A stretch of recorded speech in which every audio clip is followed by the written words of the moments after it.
अस्सलामुअलैकुम। आज के इस मुख्तसर लेक्चर में हम इल्म बदी की एक सनत क़ल्ब को पढ़ेंगे। इसको शेरी मिसालों के ज़रिए से समझने की कोशिश करेंगे। क़ल्ब कहते हैं दिल को,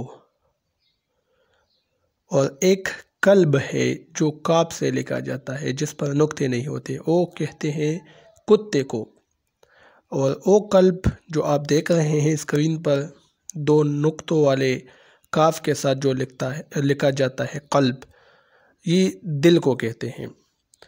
क़ल्ब के लग़वी मानी है किसी चीज़ का उलट देना, पलट जाना, अदल बदल करना। क़ल्ब को क़ल्ब भी इसलिए कहते हैं कि ये अपनी हालत बदलता रहता है, यानी क़ल्ब यानी दिल, ये अपनी हालत बदलता रहता है, इसी वजह से इसको क़ल्ब कहते हैं। तो सनत क़ल्ब की तारीफ़ कुछ यूँ बनेगी कि सनत क़ल्ब से मुराद ऐसी सनत है जिसमें किसी लफ्ज़ के हुरूफ को बदल देने से दूसरा लफ्ज़ बन जाए, तो इस सनत को हम सनत क़ल्ब कहेंगे।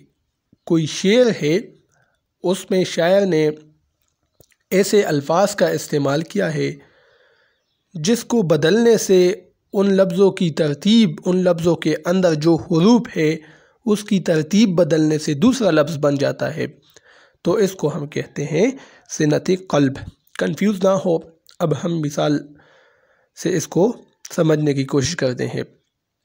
अब्दुल हमीद अदम का एक शेर है कि बारिश शराब अर्श है ये सोच कर अदम, बारिश शराब अर्श है ये सोच कर अदम, बारिश के सब हुरूफ को उल्टा के पी गया।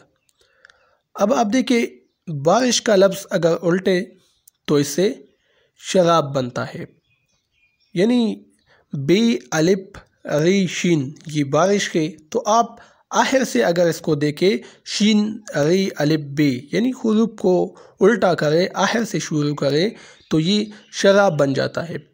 तो इसी तरह ये सनत क़ल्ब कहलाएगा, क्योंकि यहाँ जब हम इस हर्फ का, बारिश का, या जो दूसरा लफ्ज़ है शराब, इसको अगर हम उल्टे तो शराब से बारिश बन जाता है। तो अगर इस तरह के अल्फाज एक शायर अपने कलाम में इस्तेमाल करे, तो इल्म बदी की इस्तिलाह में हम उसको सनत क़ल्ब कहेंगे। अल्लाह हाफ़िज़।